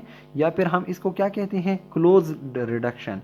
क्लोज रिडक्शन किस सूरत में होता है, अगर आप लोगों के पास क्लोज फ्रैक्चर हुआ है, क्लोज फ्रैक्चर मतलब स्किन इंटैक्ट है, हड्डी ने स्किन को पेनिट्रेट नहीं किया, हड्डी जो है बाहर नहीं निकली, सही है। तो उस सूरत में हम क्लोज रिडक्शन करते हैं, सही है। जो क्लोज फ्रैक्चर हो उसके लिए हम क्लोज रिडक्शन कहते हैं। और क्लोज रिडक्शन का दूसरा नाम एक्सटर्नल रिडक्शन भी है, क्योंकि फिजिशियन जो है बाहर से अगर टूटी हुई हड्डी को रीअलाइनमेंट करता है, उसकी दोबारा उस स्टेट में ले आता है, सही हो गया। यह हो गया एक्सटर्नल रिडक्शन या क्लोज रिडक्शन, जो फिजिशियन अपनी हाथों से करता है बाहर से, सही हो गया, अंदर नहीं जाता। अब इंटरनल रिडक्शन क्या है हमारे पास, देखो इंटरनल रिडक्शन ऐसा है कि ये सर्जन अंदर, क्योंकि देखो वैसी भी स्किन पेनिट्रेट हुई है तो वो अंदर जाता है, और जो दो बोन होते हैं, सही है, दो बोन जो आपस, ये देखो मैं अब इंटरनल रिडक्शन की बात कर रहा हूँ, तो ये बोन और ये बोन, सही है, ये दोनों तो टूट गए थे ना, तो इनके दरमियान वो सर्जिकल पिन्स लगाता है या वायर्स अंदर, सही है। तो अंदर से वो इनको क्या करता है, ऐसे रीअलाइनमेंट करता है इनकी, और यहाँ पर सर्जिकल पिन लगाता है इसकी ऊपर, ताकि ये दोनों आपस में टाइट रहें, सही है। तो अगर कंपाउंड फ्रैक्चर हुआ है बहुत ज़्यादा और वो जो है हड्डी ने क्या किया है, स्किन को पेनिट्रेट किया है, तो फिर वो बाहर से सर्जन अपने हाथों से ऐसे ठीक नहीं कर सकता। लेकिन सर्जन क्या करेगा कि अंदर जो हड्डी है ना स्किन के अंदर, उसके दरमियान, दो हड्डियों के दरमियान, दो ब्रोकन पार्ट्स के दरमियान सर्जिकल पिन लगाएगा। देखो ऐसे पिन्स लगाएगा, ये देखें, ये हो गया, ऐसे ऐसे पिन्स लगाएगा। देखो ये दो ब्रोकन बोन्स हैं, सही है, इनके दरमियान क्या किया उसने, ऐसे पिन्स लगाए या सर्जिकल वायर्स लगाए, ताकि ये दोनों बोन्स आपस में क्या रहे, ऐसे रीअलाइनमेंट रहे, सही है। तो इसको जब सर्जन अंदर जाता है, सर्जिकल पिन दो हड्डियों के दरमियान लगाता है, तो इसको हम क्या कहते हैं, इंटरनल रिडक्शन इसको हम कहते हैं, सही है। तो देखो मैं दोबारा जल्दी जल्दी रिपीट करता हूँ कि repair of the fracture bone जो है, सही है, जब हम रिपेयरिंग करते हैं तो उस स्टेट में हमारे पास फर्स्ट स्टेप क्या है, रिडक्शन है। रिडक्शन हम कैसे डिफाइन करते हैं, realignment of the broken bone, जो दो ब्रोकन बोन है, सही है, जो हड्डी टूट गई है, जो हड्डी इन केस ये हड्डी है ये टूट गई है, तो इसको सीधा एक लाइन में ले आना, सही हो गया। इसको रिडक्शन कहते हैं, जिसमें दो टाइप्स है इसके, क्योंकि हमारे पास जो ब्रोकन बोन था उसकी भी दो अक़साम थे, फ्रैक्चर की भी दो अक़साम थे, इसीलिए रिडक्शन की भी दो अक़साम है।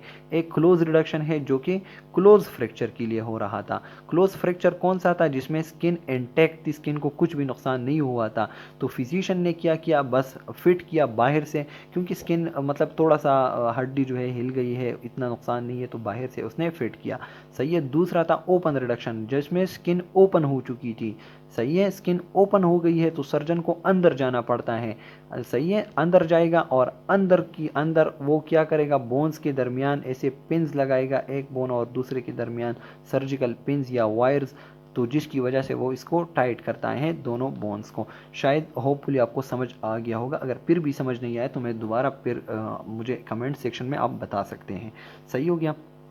अच्छा जी, एक स्टेप तो हो गया, अब है इमोबलाइजेशन। इमोबलाइजेशन का मतलब क्या है, अच्छा जी, अब इमोबलाइजेशन क्या है, हड्डी को देखो बिल्कुल साकिन पोजीशन में ले आना, मतलब उसको हरकत नहीं होने देंगे हम जब तक ये टूटा हुआ है। तो अलाउ द हीलिंग प्रोसेस, देखो इमोबलाइजेशन का हमारे पास प्रोसेस क्या है, देखो हम क्या करते हैं, हम हड्डी के ऊपर जो है ना, उसके ऊपर ऐसे वो करते हैं ना, देखो अगर ब्रोकन बोन है ना, तो उसके ऊपर ऐसे क्या करते हैं, मतलब एक केमिकल्स और उनसे बना हुआ एक सख्त सी चीज़ होती है, चूना टाइप का होता है, वो लगाते हैं। ये हम क्यों लगा रहे हैं, क्योंकि जो ब्रोकन बोन है ना, ब्रोकन बोन, ये इमोबलाइजेशन प्रोसेस ये हो गया, देखो उसके ऊपर ऐसे बैंडेजेस या वो लगा देना, ताकि ये हड्डी मूव ना कर सके। देखो अब ये मूव नहीं कर सकता ना, जहाँ टूट गया था अब ये मूव नहीं कर सकता। अब ये मूव क्यों नहीं कर सकता और ये क्यों इम्पॉर्टेंट है, ये इमोबलाइजेशन जो है ये इसलिए इम्पॉर्टेंट है क्योंकि जब ये इमोबलाइज हो जाता है तो इसकी हीलिंग प्रोसेस शुरू हो जाती है। अलाउ द हीलिंग प्रोसेस, जो ब्रोकन फ्रैक्चर पार्ट्स हैं वो उसकी क्या हो जाएगी, हीलिंग प्रोसेस स्टार्ट हो जाएगी। अब ये हीलिंग प्रोसेस जो है ये कितनी देर तक रहेगा, ये कितनी देर तक, कितने अरसे तक रहेगा, सही है। तो ये हीलिंग प्रोसेस ये अब डिपेंड करता है कि स्मॉल बोन या मीडियम साइज बोन है, सही है। तो अगर स्मॉल बोन है, मीडियम साइज बोन है और बंदा भी एज भी कोई जवान बंदा है, सही है, तो उसमें ये 6 to 8 वीक्स लेता है। 6 to 8 वीक्स, 8 वीक का हिसाब अगर हम लगाएंगे तो 2 महीने, 2 महीने में उसकी हड्डी जो है वो ठीक हो जाएगी। अगर बंदा जवान है, उसका जो है छोटा सा बोन, मतलब इतना बड़ा बोन नहीं, या स्मॉल साइज़ का बोन या मीडियम साइज़ का बोन फ्रैक्चर हुआ है, बंदा भी जवान है, तो टाइम कितना लगेगा, 2 मंथ, या फिर आप कह सकते हैं कि 6 to 8 वीक्स, सही हो गया। अब आप लोग दूसरा देखें, ये हीलिंग प्रोसेस जो है ये लार्जर बोन्स के लिए, अगर इतनी बड़ी सी हड्डी, देखो अगर फीमर है या फिर ह्यूमरस है, यानी कि जो बड़ी बड़ी हड्डियां हैं बॉडी में, अगर वो टूट गई है तो बड़ी हड्डी है, जाहिर बात है उसको ज़्यादा टाइम चाहिए हीलिंग के लिए, दोबारा रिपेयर के लिए, सही है। या फिर बंदा जो है एजेड पर्सन है, एजेड पर्सन के लिए को वैसे भी हड्डियों की ज़्यादा प्रॉब्लम होती है, उसकी बॉडी की इफ़िशेंसी इतनी ज़्यादा नहीं होती, सही है, तो उसको 3 महीने का टाइम चाहिए, या फिर 12 वीक्स, मतलब ज़्यादा टाइम, यानी कि 2 महीने से अगर टाइम बढ़ जाता है, 3 महीने, 4 महीने, 5 महीने, सही है, तो ये किस चीज़ के लिए होते हैं ये इतना ज़्यादा टाइम? ये एजेड पर्सन या फिर लार्ज अनबोर्न, उसको टाइम ज़्यादा चाहिए ताकि वो दोबारा हील कर सके। अच्छा जी, अब हम नेक्स्ट हम स्टेप जो है वो है रिपेयर और हीलिंग प्रोसेस। ये जो हीलिंग प्रोसेस है जो इतना टाइम ले रहा था, 2 महीने 3 महीने, तो ये प्रोसेस कितने स्टेप्स में होता है? सही है। तो हीलिंग प्रोसेस के लिए हमारे पास 4 स्टेप्स है। कितने स्टेप्स हैं? 4 स्टेप्स हैं। तो 4 स्टेप्स कौन कौन से हैं? नंबर फर्स्ट हमारे पास है हेमाटोमा फॉर्मेशन। सही है। दूसरा हमारे पास है केलस फॉर्मेशन, या आप लोग कह सकते हैं कि फाइब्रोकार्टिलेजिनियस केलस फॉर्मेशन। सही है, क्योंकि नेक्स्ट स्टेप में हमारे पास बोनी केलस बन जाता है और फिर बोन बन जाता है। सही हो गया, ये आप लोग याद रखें क्या क्या बन जाते हैं। फर्स्ट स्टेप हेमाटोमा फॉर्मेशन, दूसरे में फाइब्रोकार्टिलेजिनियस केलस, और थर्ड में फिर बोनी केलस, और फिर जो है बोन रिमॉडलिंग। तो ये दोनों तो केलस केलस सेम है, सही है, लेकिन सेकंड स्टेप में फाइब्रोकार्टिलेजिनियस और थर्ड स्टेप में बोनी केलस, ये आप याद रखना है। तो 4 स्टेप्स हो गए, बहुत इजी है। सही है। हेमाटोमा है फर्स्ट में, क्योंकि ब्लीडिंग हुई है तो हेमाटोमा, ये मैं डिस्कस करता हूँ बहुत डिटेल से। दूसरा जो है वो है फाइब्रोकार्टिलेजिनियस केलस, बोनी केलस, और फिर बोन रीमॉडलिंग। सही है। तो यहाँ आप लोग देखें दोबारा, हेमाटोमा फॉर्मेशन, फाइब्रोकार्टिलेजिनियस, फिर बोनी का केलस, फिर उसके बाद रिमॉडलिंग। तो ये 4 स्टेप आप लोग ज़बानी याद करें। अच्छा जी, तो अब हमारे पास जो फर्स्ट वन है वो है हीमाटोमा फॉर्मेशन। हीमाटोमा क्या होता है? देखो, हीम जो है, हीम हीम हम किस चीज़ को कहते हैं? देखो, बहुत अहम है, आप लोगों ने सुना होगा 1000 दफ़ा हीम। हीम हम कहते हैं ब्लड को। किस चीज़ को हम कहते हैं? हीम, ब्लड को। हेमाटोमा, हेमाटोमा का मतलब ये है कि अगर एक जगह पर बहुत सारा ब्लड कलेक्ट हुआ है, सही है, तो उसको हम हेमाटोमा फॉर्मेशन कहते हैं। देखो, बहुत इजी बात है। बहुत इजी बात कैसे है? देखो, ये एक हड्डी है जो टूट गई है। सही है, ये एक हड्डी है जो टूट गई है।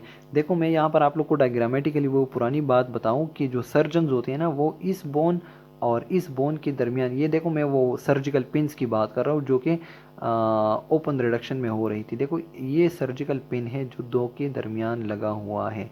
सही है, ऐसे पिन्स लगाए जाते हैं जिसकी वजह से ये दोनों हड्डियाँ आपस में कनेक्ट रहती है। ये तो पुरानी बात है, वैसे मैंने दोबारा आप लोग को दिखाया, डायग्राम आया तो हम क्या पढ़ रहे थे? Haematoma formation. हेमाटोमा फॉर्मेशन क्या है? देखो, ये एक हड्डी है जो टूट गई है यहाँ पर। सही है। अब इस हड्डी को भी तो कोई ब्लड सप्लाई हो रही थी ना बाहर से। ऐसी हड्डी को जो है बहुत अच्छी ब्लड सप्लाई होती है, कार्टिलेज को जो है उसको थ्रू डिफ्यूजन। तो देखिए, ये हड्डी में क्या आ रहा था? ब्लड आ रहा था। सही है। अब जब ये हड्डी यहाँ पर टूट गई तो यहाँ पर जो ब्लड वेसल थे ना वो भी टूट गए। सही है, क्या टूट गए? Blood vessel. तो ये ब्लड वेसल, ये दोनों जो ब्लड वेसल है ना, ये टूट गए हैं। तो जाहिर बात है यहाँ से क्या आएगा? ब्लड। देखो, ब्लड यहाँ पर क्या हो जाएगा? जमा होना शुरू हो जाएगा। हीम जो है, हीम जो है वो क्या करेगा? टोमा फॉर्मेशन करेगा। देखिए, अच्छा जी, बहुत ज़बरदस्त किस्म का डायग्राम है। अगर फिर भी समझ नहीं आ रहा तो आप लोग पूछ सकते हैं। तो यहाँ पर क्या बन रहा है हमारे पास? यहाँ पर हेमाटोमा बन रहा है, ब्लड का टोमा बन रहा है, हीम का टोमा बन रहा है, यानी कि बहुत सारा ब्लड यहाँ पर कलेक्ट हो रहा है। सही हो गया या? तो पूरी जगह जो है यहाँ पर ब्लड की कलेक्शन हो गई। तो इस ब्लड की कलेक्शन को, सही है, हम क्या कहते हैं? इसको हम कहते हैं हीमाटोमा। तो हीमाटोमा में अगर आप लोग से थियोरेटिकली कोई पूछे तो बहुत इजी है कि हमारे पास क्या हो जाता है? बोन ब्रेकिंग हो जाती है, बोन फ्रैक्चर हो जाती है, जिसकी वजह से ब्लड वेसल की टॉर्निंग हो जाती है। टॉर्न मतलब पाड़ जाना, वो भी पट जाते हैं, जो ब्लड वेसल है वहाँ से गुजरते हैं। सही है। तो क्या हो जाता है? हमारे पास आ क्या जाता है फाइनली? वहाँ पर क्या ब्लड की कलेक्शन हो जाती है, हीमाटोमा फॉर्मेशन या फिर हेमरेज। देखो, हमारे पास एक होता है हेमरेज और एक होता है इस्कीमिया।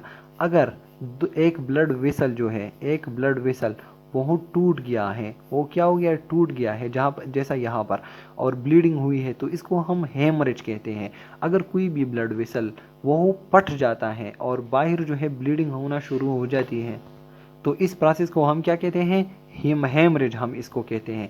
और अगर देखो, एक ब्लड है, ये वैसे ही बाहर का टॉपिक है लेकिन समझे। सही है, ये एक ब्लड वेसल है और यहाँ पर कोई चीज़ ने ब्लॉकेज काज किया हुआ है। ब्लॉकेज, एक चीज़ यहाँ पर क्लॉट बन गया, उसने ब्लॉकेज काज कर दिया, अब ये ब्लड आगे नहीं जा सकता। सही है, तो इसको हम क्या कहते हैं? इसको हम इस्कीमिया कहते हैं। सही है, हम इसको क्या कहते हैं, इस्कीमिया। और अगर पट गया है, ब्लीडिंग हुई है, तो इसको हम हेमरेज कहते हैं। सही हो गया। अच्छा जी, अब आप लोग देखें कि हेमरेज की सूरत में अब आगे तो ब्लड सप्लाई नहीं यूज हो सकती ना, मतलब यहाँ पर जो खुराक की चीज़ें हैं, बोन को ज़रूरी जितनी भी न्यूट्रिएंट्स है उसके, तो वो नहीं आ सकते। जब यहाँ पर सप्लाई नहीं हो सकती, ब्रिज जो है, जो ब्रिज था वो टूट गया है, तो बोन सेल की डेथ होना शुरू हो जाएगी। मतलब वो मरना शुरू हो जाएंगे, जितने भी उसके आगे वाले सेल है जहाँ पर ब्लड कन्फ्रोमाइज़ हुआ है। तो हम तो इससे बचना चाहते हैं ना इस चीज़ से, ताकि ये ब्लड सेल जो है उनकी डेथ ना हो सके। सही हो गया। तो उसी के लिए अब हम नेक्स्ट स्टेप पढ़ेंगे रिपेयर में, कि बॉडी जो है वो कैसे मैकेनिज़्म इख्तियार कर देता है ताकि ये हड्डी जो है, इसके सेल्स भी नहीं मरते, और साथ साथ में यहाँ पर रिपेयरिंग का प्रोसेस भी स्टार्ट हो जाता है। तो हेमाटोमा बहुत इजी था, अगर आप लोग ऐसा याद स्टेप बाय स्टेप याद रखें। हेमाटोमा में फर्स्ट तो आप लोग को हीम मतलब ब्लड, हीमाटोमा ब्लड की एक क्लॉट टाइप का। सही है। तो देखो, बोन ब्रेकिंग हो गई जिसकी वजह से ब्लड वेसल टूट गई, जिसकी वजह से हेमरेज हो गया। सही है, खून बह गया। जब खून बह गया तो उसकी वजह से बोन सेल डेथ होना भी शुरू हो गए, और साथ में एक हेमाटोमा भी बन गया। अच्छा जी, तो अब आप लोग देखें, हमारे पास अब बोन जो है उसको पता चल गया बहुत ख़राब कंडीशन में है, तो वो क्या करता है, बोन में जो है फाइब्रोकार्टिलेजिनियस फार्मेशन दूसरे स्टेप में, हीलिंग की दूसरे स्टेप में क्या बन जाता है, फाइब्रोकार्टिलेजिनियस केलस, उसकी फार्मेशन जो है वो स्टार्ट हो गई है। सही है। या आप इसको कह सकते हैं कि सॉफ्ट केलस फार्मेशन, क्योंकि जो हमारे पास अगला स्टेप है वो क्या था, बोनी केलस फार्मेशन था। तो फर्स्ट तो बहुत नरम सा बनेगा, फिर उसमें जो है सख्ती आएगी, फिर बहुत हार्ड टाइप का दोबारा वो हार्ड बोन बन जाएगा। सही है। ये जो फाइब्रोकार्टिलेजिनियस केलस फॉर्मेशन है, इसमें कौन कौन से स्टेप्स हैं, हमारे पास जो फर्स्ट स्टेप है ना, वो फेगोसाइटिक लाइक सेल जो है, फेगोसाइटिक सेल वो इन्वेजन करते हैं। इन्वेजन मतलब कब्जा करना, एक जगह पर आ जाना। देखो, अब बॉडी जो है ना, जहाँ पर ब्रेकेज हुआ है, जहाँ पर बोन ब्रेक हो गया है, तो अब यार ये यहाँ पर ऐसे केमिकल्स रिलीज हो रहे हैं जो और सेल्स को बुला रहे हैं कि यार आप आ जाओ हमारी मदद को, यहाँ पर बोन ब्रेकेज हुई है। सही है। जिस तरह अगर एक वो पुल टूट गया है, तो हम क्या करते हैं, हम इंजीनियर को सबको बुलाते हैं कि आप आ जाओ। सही है। तो देखो, इस तरह पेगोसाइटिक सेल जो है वो दौड़ दौड़ कर आ जाते हैं। सही है। हमारे पास कौन से और सेल है, फाइब्रोब्लास्टिक या ऑस्टियोब्लास्टिक सेल इन्वेजन। तो फाइब्रोब्लास्ट और ऑस्टियोब्लास्ट सेल जो है उनको भी कॉल कर दी जाती है कि यार आप भी आ जाओ, बहुत ख़राब हालत हैं। सही है। तो अब ये जो इंजीनियर्स आ रहे हैं, दिहाड़ीदार आ रहे हैं, मजदूर आ रहे हैं, तो उनका अपना एक फंक्शन होता है। तो फेगोसाइटिक लाइक सेल जो होते हैं वो क्या करते हैं, वो क्लीनिंग द डरबेस, वो क्या करता है, जो कचरा मचरा यहाँ पर बह गया था ना, देखें यहाँ पर हमने पढ़ा था ना कि यहाँ पर ये हेमाटोमा बन रहा है, बहुत सारे सेल्स जो है बाहर आ रहे हैं। तो फेगोसाइटिक सेल जो है इस तरह बड़े बड़े सेल्स होते हैं। सही है। वो आकर इस चीज़ को काने लग जाते हैं। क्या कर जाते हैं, काने, हड़प रहे हैं। देखो, हड़प रही है, यहाँ पर बहुत सारे फेगोसाइटिक सेल आ गए हैं जो कि क्या कर रहे हैं, डर बेस, मतलब ये कि कचरा जहाँ पर यहाँ पर बह गया था ना, उसको क्या कर रहे हैं, हड़प रहा है अंदर, अपनी अंदर, और उसको डाइजेस्ट कर रहा है, ख़त्म कर रहा है। सही है। तो सबसे पहले तो ये आ गई, स्वीपर आ गई, मतलब आप लोग कह सकते हैं। सही है। उन्होंने क्या किया, उस जगह को अपने कब्जे में ले लिया और सीधा सीधा साफ करना शुरू कर दिया। जो फाइब्रोब्लास्ट और ऑस्टियोब्लास्ट सेल है ना, तो वो उनका क्या काम है, ये दोनों सेल जो है ये क्या करता है, ये रिकंस्ट्रक्शन ऑफ बोन स्टार्ट कर देते हैं। अब ये रिकंस्ट्रक्शन जो है ये कैसे करते हैं, इसने तो बस माहौल सफ़ा कर दिया, अब ये क्या कर रहा है, अब ये दोबारा बुनियादें रखना शुरू कर दे है फ्रैक्चर एरिया में। सही है। तो देखो, फाइब्रोब्लास्ट है और दूसरा है ऑस्टियोब्लास्ट। तो फाइब्रोब्लास्ट सेल जो है, फाइब्रोब्लास्ट सेल ये दो काम करता है। दो काम कैसे करता है हमारे पास, एक तो ये प्रोडक्शन ऑफ कोलेजन फाइबर करता है, मतलब जो कोलेजन मैंने क्या बताया था, देखो फर्स्ट आप लोग को ये पता होना चाहिए कि बोन की कंपोजिशन क्या है, तो वो चीज़ें आपने डालनी है ना, कि जिस चीज़ से बोन बनता है। अगर आप लोगों ने वो वीडियो नहीं देखी बोन की कंपोजिशन की, कि बोन किस चीज़ से बना है, तो आप लोग ज़रूर देखें, तो आप लोग को यही चीज़ें नज़र आएगी वहाँ पर। अब हम यहाँ पर दोबारा बोन बना रहे हैं, जब बोन बना रहे हैं तो वह चीज़ें जिससे बोन बना है वो चीज़ें हम इसमें डालेंगे। सही है। तो फाइब्रोब्लास्ट सेल जो है वो क्या करता है, वो कोलेजन फाइबर की प्रोडक्शन करता है, जो कि बोन का एक अहम कंस्टिट्यूएंट है, जो कि बोन को बनाने में हेल्प करता है। सही हो गया। दूसरा जो हमारे पास फाइब्रोब्लास्ट है ना, ब्लास्ट वैसे स्टेम सेल के लिए जो प्रोडक्शन करते हैं, चीज़ें बनाते हैं। सही है। तो फाइब्रोब्लास्ट, तो ब्लास्ट से क्या मतलब प्रोडक्शन की चीज़ें बनाने वाला, सही है। तो ये अब दूसरा काम ये क्या करता है कि डिफ्रेंशिएशन करता है कॉन्ड्रोब्लास्ट की, सही है। ये ऐसा करते हैं ना, बना रहे हैं कोलेजन फाइबर, और ये जब डिफ्रेंशिएट हो जाते हैं फाइनली, और क्या बनाते हैं, कॉन्ड्रोब्लास्ट। एक तो इसने कोलेजन फाइबर बना दिया, दूसरा जो है फिर क्या हो गया, कॉन्ड्रोब्लास्ट तक डिफ्रेंशिएट हुए। देखो अगर मैं ड्रा करूँ, ये एक हो गया फाइब्रोब्लास्ट, सही है। फाइब्रोब्लास्ट ने बहुत सारे कोलेजन फाइबर बना दिए, सही है। ये है हमारे पास कोलेजन फाइबर, जो कि प्रोटीन है, बोन का ऑर्गेनिक कंपोनेंट बनाने वाली चीज़ें हैं, और ख़ुद जो है मिचेवर हो गए और बना दिए हमारे पास कॉन्ड्रोब्लास्ट। ये क्या है, ये है कॉन्ड्रोब्लास्ट, जो कि कार्टिलेजिनियस टाइप का होता है, सही है। कार्टिलेज का जो सेल होते हैं, कार्टिलेज के जो मेन सेल होते हैं, वो क्या होते हैं, कॉन्ड्रोब्लास्ट। तो खुद डिफरेंशिएशन इसकी किस चीज़ में होती है, कॉन्ड्रोब्लास्ट में, और बना क्या रहे हैं, कोलेजन फाइबर। तो ये हो गया फाइब्रोब्लास्ट का फंक्शन। फाइब्रोब्लास्ट का अगर आपसे कोई पूछे कितने फंक्शन है, एक तो ये कोलेजन फाइबर बना रहा था, दूसरा ये क्या बना रहा था, कॉन्ड्रोब्लास्ट बना रहा था, सही हो गया। अच्छा जी, ये तो हो गया, इस सेल का काम भी हो गया। अब हमारे पास है ऑस्टियोब्लास्ट। अब हम पढ़ते हैं कि ऑस्टियोब्लास्ट का क्या काम है। ऑस्टियोब्लास्ट जो है ना, ये स्पॉन्जी बोन फॉर्मेशन करता है। क्या करता है, स्पॉन्जी बोन वहाँ पर बना देता है, क्योंकि यहाँ पर वैसे भी हमने पढ़ा ना कि ये जो प्रोसेस था पूरा, ये सॉफ्ट केलस फॉर्मेशन के लिए हो रहा है, सही है। तो जो ऑस्टियोब्लास्ट है, उसका अगर आपसे कोई पूछे कि उसका क्या काम है, तो आप लोग बहुत इजीली बता दें कि वो जो है वो सॉफ्ट बोन जो है उसकी फॉर्मेशन करता है फ्रैक्चर एरिया में। कहाँ पर, फ्रैक्चर एरिया में ऑस्टियोब्लास्ट जो है वो स्पॉन्जी बोन फॉर्मेशन करता है, और जब ये मिचेवर होते हैं तो बोन में फंस जाते हैं और ऑस्टियोसाइट बन जाते हैं। ये जब बढ़ जाते हैं ना, जब छोटे होते हैं तो ऑस्टियोब्लास्ट हम इसको कहते हैं, ये इमेच्योर होते हैं। जब मिच्योर होते हैं तो ऑस्टियोसाइट और फिर बोन में जो है चिपक जाते हैं, सही हो गया। ये स्टेप ज़रा अहम है, ये स्टेप बहुत इजी है, लेकिन अगर आप लोग समझेंगे, बुक में इतना इजी नहीं लिखा। देखो मैं दोबारा रिपीट कर रहा हूँ, फाइब्रोकार्टिलेजिनियस केलस फॉर्मेशन दूसरा स्टेप है हमारे पास, और ये कैसे होता है, इस स्टेप को हम सॉफ्ट केलस फॉर्मेशन भी कहते हैं। इसमें हमारे पास 3 सेल्स इन्वॉल्व हैं, एक तो पेगोसाइटिक लाइक सेल है, सही है, दूसरा जो है फाइब्रोब्लास्ट है, और तीसरा जो है वो ऑस्टियोब्लास्ट है। ये 3 किस्म के सेल जो है ये इन्वेजन करते हैं। इन्वेजन मतलब ये है कि कब्जा लेना। अगर एक जगह पर हड्डी टूट गई है तो ये तीनों सेल बस डायरेक्टली आर्मी की तरह उस जगह पर आ जाते हैं कि यार हम दोबारा रिकंस्ट्रक्शन करते हैं, ये तो बोन टूट गया है। तो इसका क्या काम है, तो ये जल्दी जल्दी जो वहाँ पर हेमाटोमा हुआ था, जो डरबेस था, मतलब गंदगी थी, तो उसको साफ किया, जल्दी जल्दी साफ करना स्टार्ट किया। ये जो था क्या था, फाइब्रोब्लास्ट, इसने भी अपना काम कर दिया। साथ में जो वो था, उसने ऑस्टियोब्लास्ट था, तो उसने स्पॉन्जी बोन की जल्दी जल्दी फॉर्मेशन की और ऑस्टियोसाइट में कन्वर्ट हो गया। अच्छा, अब हमारे पास है बोनी केलस फॉर्मेशन। अब बहुत इजी है, बस ये 2 स्टेप ज़रा समझने वाले थे। अब बोनी केलस फॉर्मेशन बहुत इजी है। देखो मेरे पास एक सॉफ्ट ये जो बोन, देखो ये एक बोन था, देखो मैं दोबारा ड्रा कर रहा हूँ, हाँ जी, देखो ये ब्रोकन बोन था, सही है। अब यहाँ पर देखिए बहुत सॉफ्ट किस्म का क्या बन गया है, सॉफ्ट बोन जो है वो बन गया है। अगले स्टेप में हमने क्या पढ़ा कि सॉफ्ट केलस फॉर्मेशन, वो सॉफ्ट केलस फॉर्मेशन यहाँ पर हो चुकी है, सही है। तो अब होता क्या है, अगले स्टेप में हमारे पास ये सॉफ्ट केलस जो है ये हार्ड केलस या बोनी केलस में इसकी तब्दीली हो जाती है। तब्दीली कैसे होगी, क्योंकि जो फाइब्रोकार्टिलेजिनियस केलस या सॉफ्ट केलस बन गया था उसमें मिनरल की डिपोजिशन शुरू हो जाती है। क्योंकि देखो यहाँ पर हमने पढ़ा था कि बोन को जो है कैल्शियम और इन चीज़ों की ज़रूरत होती है।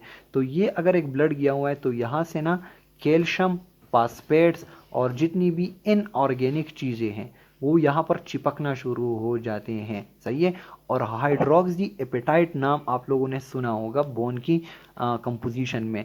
तो हमारे पास मिनरल की डिपोजिशन जब होती है, मिनरल किस चीज़ के लिए रिस्पॉन्सिबल है, बोन की हार्डनिंग के लिए। बोन जितना हार्ड है ना, ये मिनरल की वजह से है। ये बोन क्यों है, ये मिनरल की वजह से। मिनरल में हमारे पास सबसे अहम चीज़ जो है वो है कैल्शियम और फास्फेट। अगर कैल्शियम और फास्फेट की रेशो जो है ये बराबर है हमारे पास बॉडी में, दोनों प्रॉपर अमाउंट में मौजूद है, तो ये क्या करते हैं, यहाँ बोन पर बैठना शुरू कर देते हैं। सही है। तो देखो यहाँ पर अब कैल्शियम भी आ गया है, फास्फेट भी आ गया है, जो इसको और भी सख्त बना रहा है। जब ये सख्त बनता है, ये सॉफ्ट बोन जब सख्त बनता है तो वो बोनी कैलस बन जाता है। क्या बन जाता है? बोनी कैलस। बोनी कैलस मतलब अब हड्डी बिल्कुल आप लोगों के साथ सख्त हो गई है। सही है। जब ये हड्डी सख्त हो गई है ना, देखो मैं दोबारा ड्रा करूँगा। अच्छा जी, ये हो गया आप लोगों का हड्डी, जो अब तकरीबन जो है वो बिल्कुल परफेक्ट बन चुकी है। सही है। क्योंकि यहाँ पर देखो कैल्शियम भी आ गया है, सब जो ख़राब जगह थी वो भी ठीक हो गई, री अलाइनमेंट भी हो गई, सब कुछ जो है वो बराबर हो गया है। लेकिन यहाँ पर मसाला जो है वो थोड़ा ज़्यादा लग जाता है। क्या लग जाता है? मतलब ये है कि वो थोड़ा सा इस तरह बल्ज आउट कर जाता है। सही है। ऐसे मसाला थोड़ा ज़्यादा लग गया है। अब जब ज़्यादा लग गया है तो ये हड्डी ऐसी थोड़ी बड़ी सी होती है ना, जब ये पहले पहले हम वो चीज़ उतार देते हैं तो ये हड्डी ऐसी बड़ी बड़ी होती हैं। सही है। तो इस दौरान हमारे पास ऑस्टियोक्लास्ट सेल जो कि बोन को काते हैं। सही है। ऑस्टियोक्लास्ट, वो ऑस्टियोक्लास्ट सेल आ जाते हैं और जो ज़्यादा मसाला लगा है ना, ज़्यादा मसाला जहाँ लगा था वो खा जाते हैं जल्दी के, ताकि ये ज़्यादा मसाला बोन जो है वो प्रॉपर बिल्कुल टीक स्ट्रेट बोन जो है वो बन जाए। सही है। तो जो एक्स्ट्रा मसाला लगा हुआ था ना वो उसको खा जाता है और बोन की रीमॉडलिंग हो जाती है। रीमॉडलिंग मतलब दोबारा बस बिल्कुल उसी शेप का बन जाता है। सही है। देखें ये बोन है, यहाँ पर थोड़ा ज़्यादा मसाला लगा था। सही है। ये तो फ्रैक्चर तो बिल्कुल हील हो गया है, फ्रैक्चर तो बराबर हो गया है। अब थोड़ा सा मसाला या ज़्यादा लगा तो वो क्या करता है, इस मसाले को कहा जाता है ताकि बिल्कुल परफेक्ट बन जाए। सही हो गया। अब ये हमारे पास दो किस्म के और भी क्वेश्चंस आते हैं कि कम्पैक्ट बोन क्या होते हैं और स्पॉन्जी बोन। सही है। तो जो आउटर ऑस्टियम कहते हैं ये बिल्कुल आउटर बोन है। ये हमारे पास एक बोन है ना, ये मैं ड्रा कर रहा हूँ, इस तरह लंबी होती है। ये जो आउटर बोन है ना, आउटर स्पेशली आउटर या पीरिऑस्टियम, इसको हम क्या कहते हैं, पीरिऑस्टियम। और ये बना हुआ था कम्पैक्ट बोन। कम्पैक्ट बोन मतलब ये आउटर, इसकी जो आउटर दीवारी होती है ना, आउटर, ये बहुत सख्त होती है और इसको कम्पैक्ट।